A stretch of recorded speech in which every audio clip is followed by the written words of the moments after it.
Hi, I'm Allie. And I'm Becky. We are registered dietitians that are passionate about food as medicine. In today's video, we are going to be talking about 3 foods that trigger anxiety, as well as supplemental support to both mitigate the impact of those foods and to enhance your mood overall. Yes, so the first one that we have to start with is sugar. Research supports individuals with elevated blood sugar levels to be 2 to 3 times more likely to be diagnosed with depression or anxiety. And the fact of the matter is, we can experience shakiness, cardiovascular arrhythmia, or irregular heartbeat. We can also experience fatigue, irritability, short fuse when we're on the roller coaster of blood sugar highs and spikes, as well as crashes from too low of blood sugar when excessive carbohydrates create an insulin response and then the blood sugar levels tank. The best way to go about this is to ensure that we eat a low glycemic diet. In fact, my book, The Anti-Anxiety Diet, takes it a step further, going into nutritional ketosis, where ketones cross the blood-brain barrier and have an integral influence on grounding mood stability. To learn more about ketosis, check out our 12-week Food as Medicine Ketosis program that you can join and watch 6+ videos to learn, as well as have a customized protocol. Now, to just get started in a low glycemic space, we want to ensure 2 rules of thumb.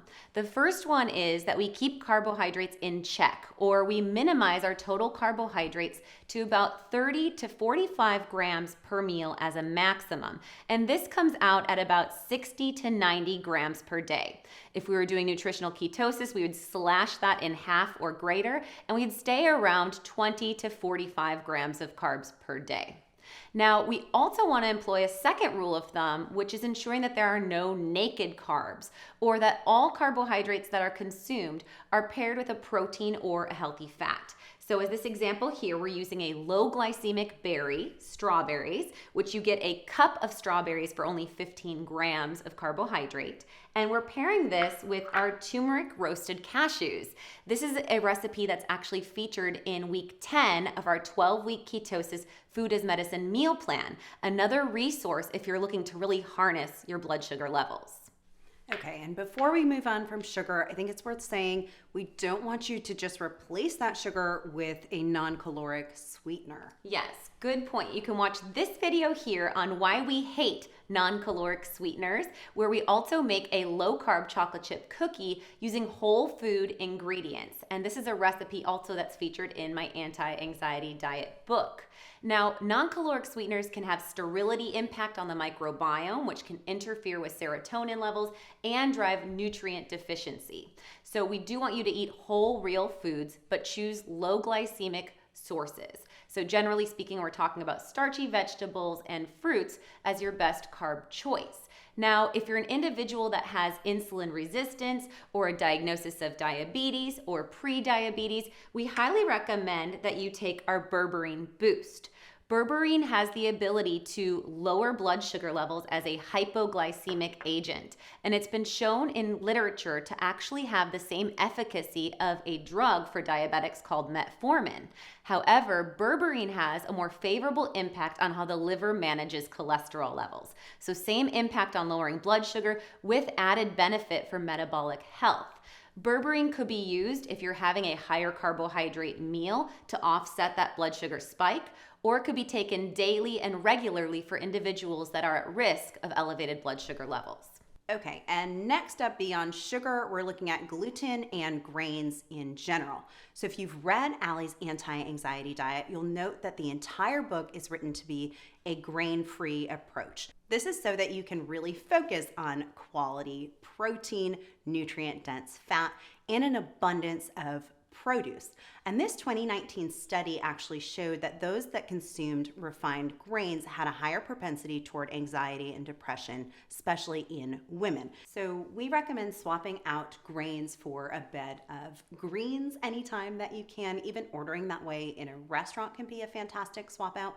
And doing products like the Siete almond flour tortillas in your household that are going to be even a kid-friendly and husband-friendly option. And moving beyond just grains, let's talk about those gluten-containing grains. And we get this question all the time. If I'm not celiac, if I don't have any digestive reaction, or I don't notice anything necessarily when I consume gluten, can I still eat it? And when it comes to anxiety, the answer really is no. And this is because of two mechanisms. The first one is the gliadin protein that's found in gluten actually can be shown to increase intestinal permeability and unlock those tight junctions of our gut. So when we're looking at increased intestinal permeability, we can actually see larger food particles sneaking through that gut-blood barrier, interfering with our blood-brain barrier and driving dysfunction in how our neurotransmitters function, driving more anxiety. When we're talking about mitigating that intestinal permeability and really working to repair that gut barrier, GI lining support is kind of our best friend here. This is taken at 1 scoop at night as kind of a baseline dose and can be increased in individuals who are dealing with severe leaky gut, GI distress, or ulcerative colitis or Crohn's disease. This formula is going to feature 3 specific compounds, including glutamine, which is going to serve as a fuel source for our gut cells, really helping to rebuild that intestinal lining. It's also got aloe and deglycerized licorice, which are going to work to repair ulceration and cool and soothe that lining.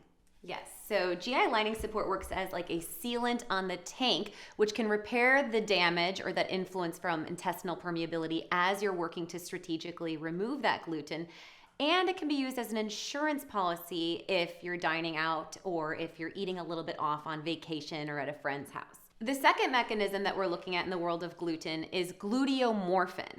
This is a opioid-like peptide, and this crosses the blood-brain barrier and docks to our opioid receptors in the brain.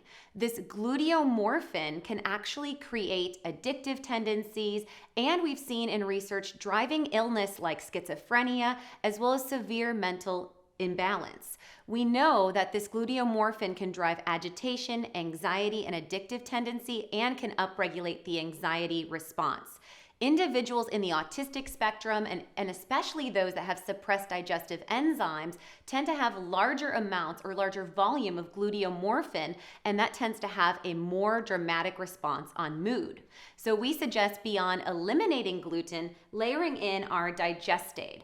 Our digestaid has a suite of digestive enzymes to help you to break down carbs, proteins, and fats. It also has hydrochloric acid, which regulates that pH of your gastric pouch, and this helps us to denature proteins and break down these dense chemical compounds. Also in our digestaid, we have DPP4, and this particular compound works in regulating the caseomorphin and gluteomorphin, both that dairy opioid-like compound and the gluten opioid-like compound. So also could be used as an insurance policy when you're dining out to prevent against the impact of cross-contamination, or could be used at a higher dose if you are consuming gluten, but you don't want as large of an impact. Okay, and this next one is probably the item we get the most pushback on: caffeine. Yes. So we've seen in studies, this 2015 study, that individuals that consume 400 or more milligrams of caffeine have higher amounts of anxiety and mental disorders. And this is because caffeine can upregulate epinephrine or adrenaline. It can create that fight or flight chemical surge, and we've seen that caffeine can suppress serotonin, that feel-good neurotransmitter that helps us feel balanced in the brain. So I highly suggest swapping out that caffeine for an herbal tea. This is a great way to have a relaxing start to your day. So doing like a hibiscus tea, which can also support blood pressure lowering, maybe adding a little bit of lime for some vitamin C boost to support your adrenal glands, or sipping on bone broth, starting your day savory. Bone broth is going to be a great delivery to support sealing that gut or repairing the leaky gut with L-glutamine and collagen and gelatin. And there's another amino acid in bone broth, glycine. And glycine helps with neuromuscular relaxation, as well as crossing the blood-brain barrier and supporting GABA, a neuroinhibitory compound in the brain. And if we're not quite ready to rip off the Band-Aid entirely, we could switch to matcha, which is going to be a concentrated green tea made from the ground whole leaf that's going to be very high in the compound L-theanine. This actually helps with alpha brainwave regulation and is going to have less caffeine overall than coffee. So it's going to be a more steady delivery that can actually enhance your concentration and focus. Yes, that concentration without agitation and anxiety. And this kind of lends us to 3 supplement compounds that are in our bundle, the Anti-Anxiety Jumpstart Bundle. This is our foundational suite of 3 nutritional powerhouses that can really support mood management and offset that fight or flight response, as well as reducing anxiety. The first compound that comes to mind is our Calm and Clear.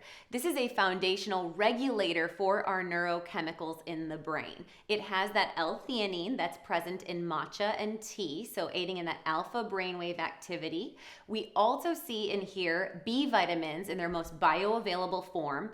B vitamins are required as cofactors or activators of our neurotransmitters. And then there's a combination of nervines and adaptogens. So nervines are calmative agents that aid in relaxation and anti-stress response.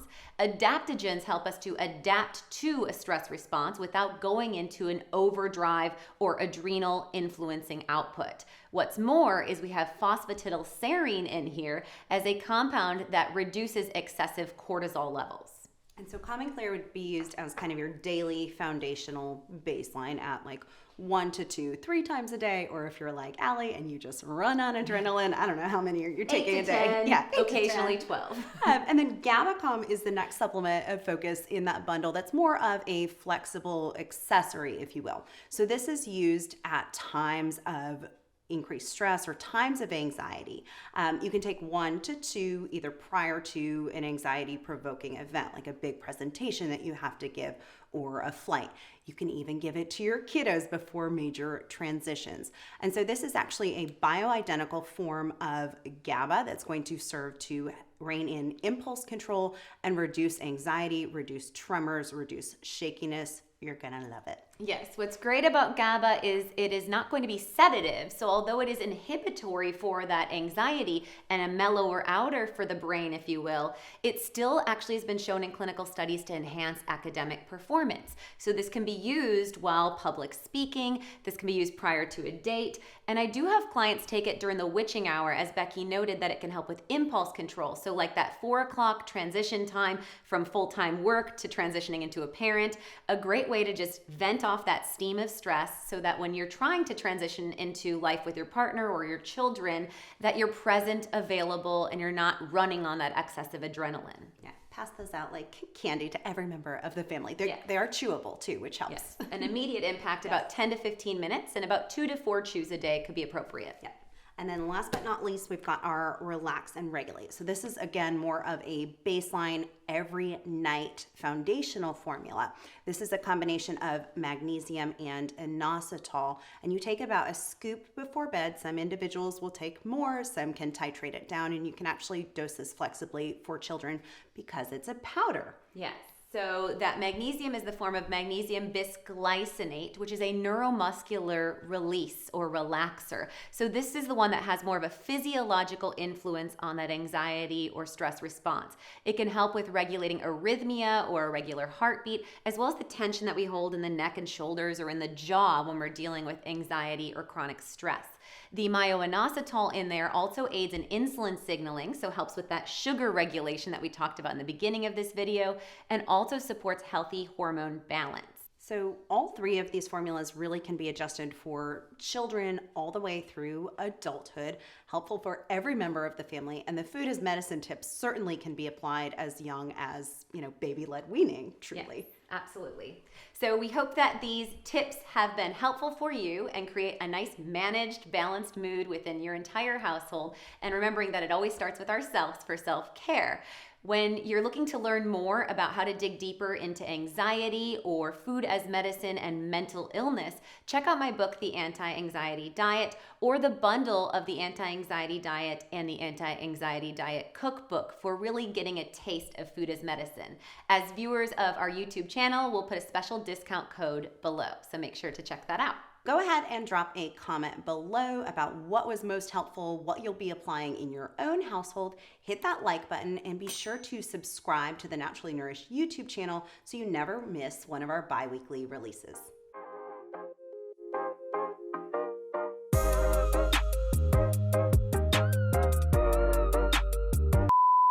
This supplement has 3 different compounds in it, so we're looking at glutamine, which is going to serve as a fuel